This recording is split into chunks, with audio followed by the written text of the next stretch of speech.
Welcome everyone. I'm here with good friends Paige Tyson and Marsha Tyson, and many of you recognize them from the community. You all do a lot through the community. First of all, I want to recognize what you do for the West Lawrence Band each year. You know, you give those scholarship away each and every year, and that is such a special thing you all do, you know? Well, thank you. We do that in honor of Kelvin. And he loved the band, and we'll just continue to do that as long as we can. Absolutely, and the band is so involved in the community here, it's the least we can do. And, you know, in honor of Dad, and, fighting that battle of Alzheimer's, that's just, the least we can do for the band. And we'll do it till the money runs till out. the money runs out, that's right. May it never run out. Because you feed into so many young people's lives, but it gives you an opportunity, again, to honor your husband, your dad, and what he did. But tell us a little bit about, I always enjoy the story of how excited he would get when it was time to go to the ball game and what he would say about the band. I'll let Pace do that. That's right. So, at the West Lawrence football game, everybody knows the tradition where, you'll have Mr. Michael Dukes, the band director, come on the thing, and he'll say, on behalf of the West Lawrence High School, Raider Brigade.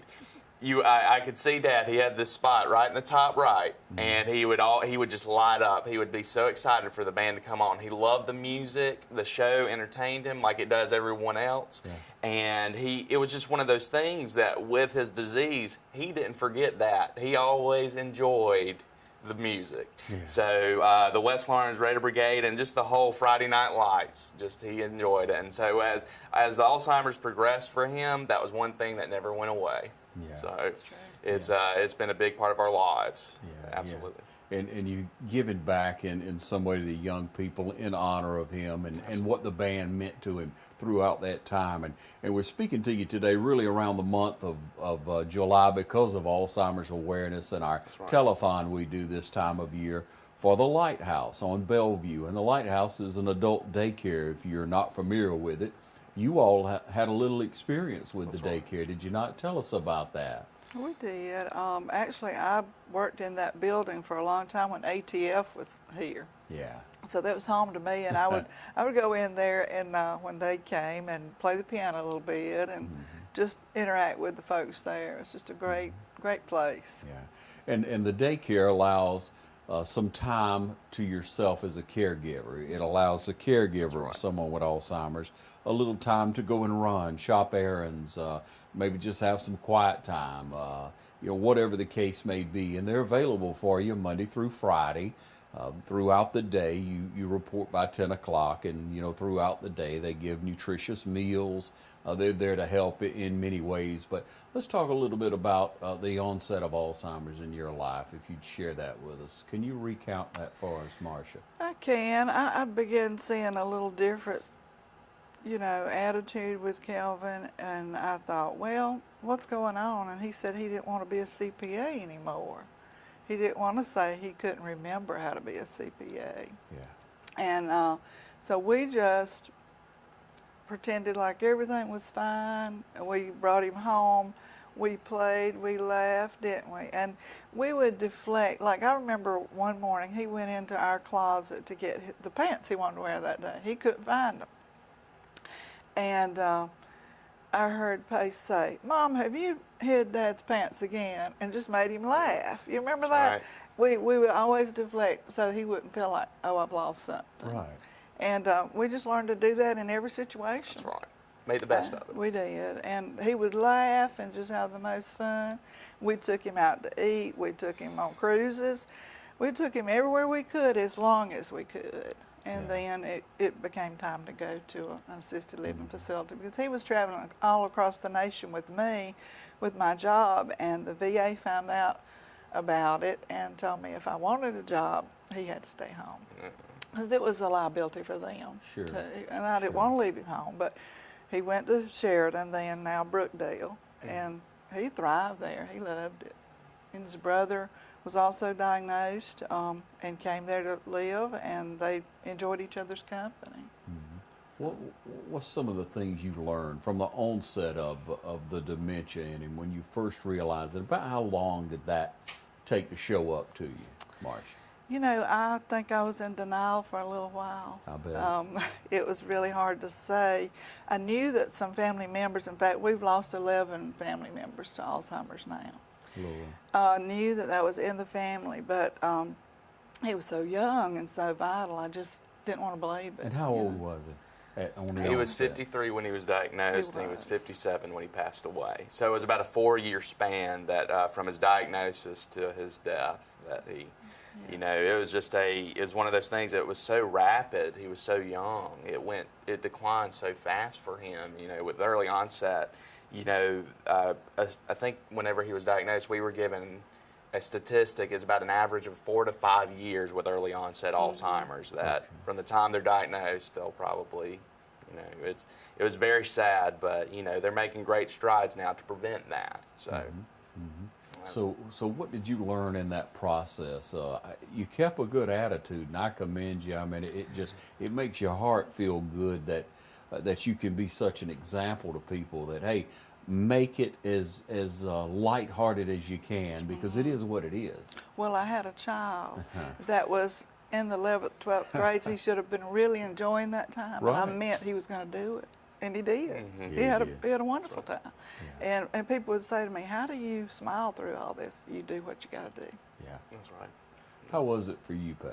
You know, it was strange. I was going into 9th grade when he was diagnosed, and it went from him taking care of me as a teenager to me becoming a caregiver and trying to assist any way that I can with my dad. And in high school, it was different because, you know, it was I did all the normal things. I was in the band. You know, I had fun times on the weekend with my buddies, and you know, was involved with the community. But you know, it was one of those things that every now and then, you know, they call it the long goodbye with someone that has Alzheimer's, and I'd have to say goodbye to another piece of Kelvin and to my dad. But the biggest thing was, and I give, you know, complete, you know, just. You know, I just commend my mom for this. Just the support she gave him and me as being, you know, stepping up to be both my parents as he got sick. Yeah. Just made my high school experience the best. I still had a wonderful time, and the support in the community and my friends and my family was just phenomenal. So the process was easy. It was hard losing him, but our friends and family made it easy for us. Yeah. Tell him how we did the driving thing and finished that off. That was, so when he got diagnosed, he couldn't really drive as much anymore. So luckily I got my learner's permit, and he was able, so I was like, "Hey Dad, I wanna practice driving." And so he was like, "Oh yeah," you know, and you know, because it was a safety hazard for him to drive with Alzheimer's. So what I did was I would be like, "Dad, I want you to ride with me so I can learn how to drive." It's a safety hazard as well. And so it was one of those things that the timing with getting my license and, you know, us trying to kind of pull away from him having access to a vehicle, the timing was good there. So. And you actually gave. We ended up giving his vehicle away to a good friend of mine, so that way he was very happy about that. He was like, "Well, I'm not driving anymore. I'm retired," and that's what he'd always say. He was retired. He was retired. He never said the word. He never said that he had Alzheimer's. He said he was retired. So. It really is heartwarming to hear you all share. Hope you all are enjoying it as well. We'll take a short break and be right back, okay? Dublin Vision Care has been a leading provider of optometry service and vision care products in the Dublin community since 1982, and we want to help you achieve and maintain clear vision for years to come. Dr. Lee Whitaker has over 35 years of experience and offers comprehensive vision examinations and specializes in diagnostic and treatment of a wide array of eye disease, conditions, and problems. Using advanced diagnostic technology and vision correction products, Dublin Vision Care is committed to improving the quality of your life through enhanced vision. Give yourself the gift of clear vision. Schedule an appointment today with Dr. Lee Whitaker. Call today 272-2303. Dublin Vision Care, 714 Bellevue Avenue, Dublin. We're back with Pace and Marsha Tyson, and we're talking about the Lighthouse Adult-Daycare and the telethon that's going on this month. And y'all, you know, we go out to many businesses and approach those businesses, and then we run ads on TV 35, and donations go to the Lighthouse. We want to help them in any way. This is the 12th year. Last year they took a hiatus of some organizational things, but we're back on track this year. And I can remember the very first telethon we had. A young man came to me at the time and wanted to do a telethon to help. Miss Kimple Faircloth was organizing it, trying to come up with enough money to actually buy the daycare building and start the process. And they were going through all the legalities of it, trying to get the licensing, the rights to provide the service in this area. And so we started that in our old ice house building, or grist mill, whatever building downtown, you know, close to the market on Madison. Many people remember that. And people in and out of that place. They sold old Coca-Cola Georgia bottles and little carry 6-packs and cases. People baked cakes and brought them down. We auctioned those off, and many businesses gave things. Next year, Sunday school classes got together and they'd pool their money and send it in. We even had kids bring in little banks of money, trying to help, because someone in their family had been affected by Alzheimer's. And so, for them to feel that as a young child or as an adult, you feel that. Many people don't know what to do from the start. But ways to determine that. And we'll have shows coming up with doctors and such to be able to help you maybe identify that. And people say it's not that you can't remember where your keys are, but everybody does that. But when you find your keys, do you know what to do with them? That's right. So, that's, but there are so many things that you all have been able to, again, make humorous about it or keep lighthearted. And it had to make a huge difference in the frustration level. It did. One thing that got me, though, and I was mad at myself, I had done 4 Alzheimer's conferences across the nation and didn't recognize it in my own husband at first. I didn't want to, I guess. Yeah. But people would say, Marsha, that's kind of some of the things that we talked about at our training. And then, I thought, oh, yeah, I was just not wanting it to be so. Sure. Yeah, you didn't want to let him go, I'm sure. I mean, it's heavy, but there's always almost always a period of time where someone who has a loved one with Alzheimer's becomes a caregiver. They start to watch over them, and everything's okay health-wise. Everything's okay as far as the safety of the situation. And I guess you all went through that where it was somewhat still routine, just no longer working, just, somebody may need to check in and be around. We had to put alarms on all the doors. We found him out by our pool one night. Yeah. It was like watching a baby in some ways. Sure. He didn't know what he was doing. Sure. Yeah. And that's the way the daycare really, Lighthouse Adult-Daycare, relates to their services. It's like a sitting service for adults. Right. With dementia, if they have they're even taking people at this point, if they have some kind of maybe brain damage or something from an accident, any kind of help that's needed for anyone 18 and up. But in trying to maybe play music for them, have little crafts, things like that to enjoy. But the music was a big part of Kelvin's. It That's was. right. He loved it. That's right. And that service being available to our community is such a wonderful thing because, she still had to go to work. I still had to go to school. And I mean, not all families can be able to just take off and constantly care for that person that's been diagnosed with this disease. Right. And that's so wonderful that in this community that we have a institution like, we have an organization like the Lighthouse available. Yes. I mean, that is wonderful. And I've always bragged on them. And the time that I volunteered there, I got to make some arts and crafts. So it was part of the Anchor Club with my high school, and it was also an after-school thing. And we got to make some arts and crafts for some of the participants there at the Lighthouse. So it was just such a the atmosphere there was wonderful. And I did the Lighthouse Walk a couple months ago. Yes. That was wonderful. And we are just so happy to have and so blessed to have a wonderful organization like this in Lawrence County. Yeah, we are indeed. And so we encourage you to do your part. If you want to contact them, see what you may do.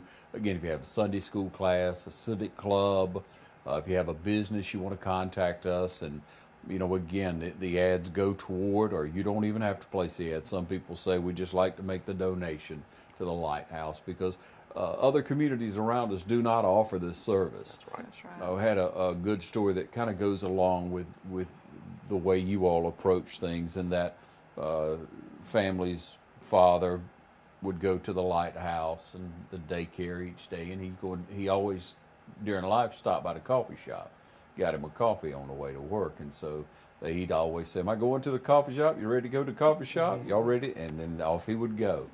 It was just in his mind, everything was fine. Right. And so they just, went along with that, stay with that theme. You hear about people, maybe they get up and they dress themselves. They dress in business attire because they're business people all their lives. Let them continue. Don't interrupt anything. Don't shock their life cycle. That's if they're right. able to dress themselves, take care of themselves. yes. That's wonderful. We learned Thumbs that up. early on, That didn't we? is wonderful. Hiding his pants again. Where'd you hide those pants, Mom? He thought that Doggone was so funny. That's a good one. Anything that he would lose, and he lost his wedding ring, he lost his keys. Remember how he'd lose all this? We would say, "All right, now we know you're hiding them from us," and we just have a little game of finding it. Play hide and seek with the item that was lost. That's right. That's good stuff. It really is. Thank y'all for what you're doing. Absolutely. For the West Lawrence Raider Brigade, for what you do throughout the community. Y'all just good examples of good citizens. And Thank you. Thank We you. try. Thank you. And we definitely want to spread awareness on this disease, and we have, and again, just want to thank our friends and family who have been there through this whole thing with my dad, Kelvin Tyson, my Uncle Wendell, Wendell Tyson, his brother. We are just, all we have to do is make sure that we know we have a support system like the Lighthouse in our community, and we have one another. If we all know someone that's going through this deadly disease, and all we can do is be there for one another and see the positive side of everything. so what do you say to the child of someone who may have Alzheimer's? What kind of encouragement? If a 17-year-old Pace Tyson can go through it, you can too. It's one of those things that, just try to live your life, be a normal teenager, or, try to enjoy your life the best you can, and embrace the great moments that you have with that person that's dealing with this disease. The thing that I always tried to do is I would try to write down memories that I had with my dad and not let the negative stuff of the disease take over that, because we always get caught up in the negative things like a disease like this. Yeah. They always, take over the place of where great things happened. And, so I would think of something, I'd write it down, and then, I would, and then even in the time that he had his disease, we would have wonderful memories together still. So it's one of those things that just take those memories, embrace them, and share them with others. Well, his senior year was magical. He got to go to Emory for that. What was it, the Emory thing? Oh, National Youth Leadership for My Yes. Medicine. Yeah. And so Kelvin and I drove him up, and Kelvin said to me, "Is he going to be a doctor?" I said, "I sure hope so." Cross your fingers, huh?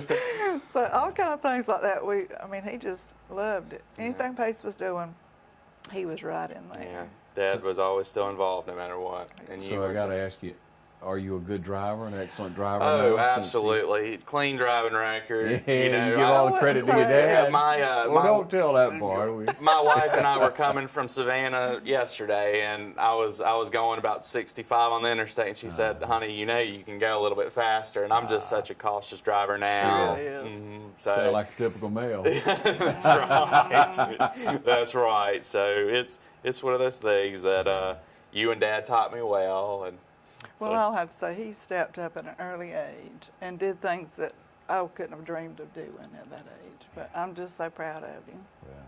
Yeah, and he's a better man for it. that's right. Yeah, that's That's what absolutely we right. take what life gives us We and do.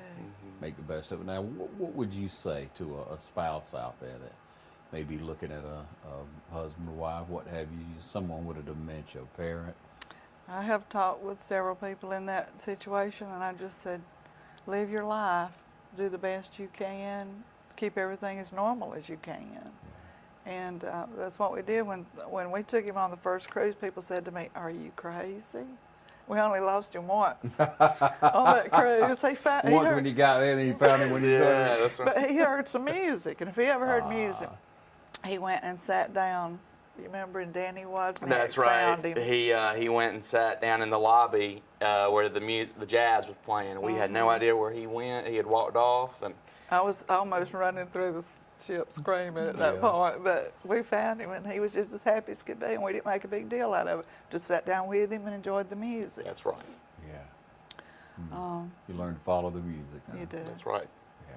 That's absolutely- So, I gotta ask. I mean, what was some of his favorite songs? What was some of Stairway to Heaven. Stairway to Heaven. He loved any Pearl Jam.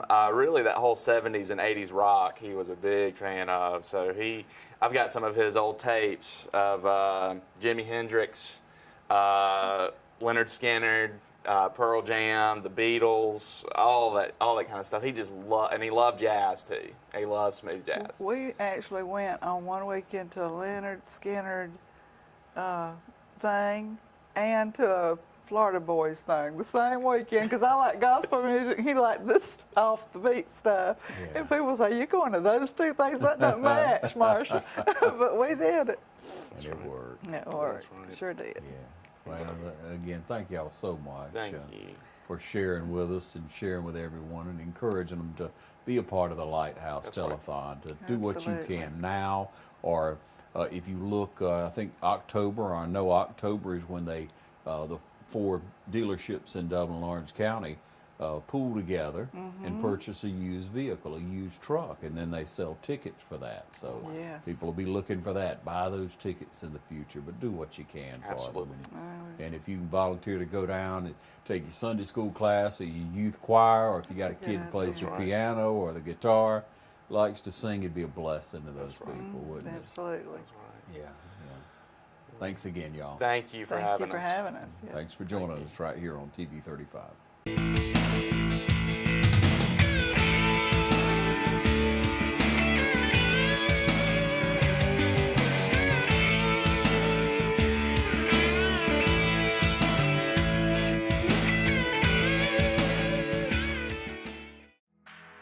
Because your pet is part of your family, your pet deserves respectful care after death. Stanley Petuary takes pride in providing quality care for your pet. We realize the bond and relationship shared with pets. It's only right that we treat the passing of your pet with the respect and dignity we reserve for all our family members. And we pride ourselves in providing a friendly, personal touch for your pet's final needs. We promise to treat your pet with the dignity that he or she deserves, and hope these things will make the loss of a beloved pet a little easier for you. Visit us at Stanley Petuary, adjacent to Stanley Funeral Home, 1320 North Jefferson in Dublin, or log on to stanleypetuary.com. Serving all of Middle Georgia, Stanley Petuary.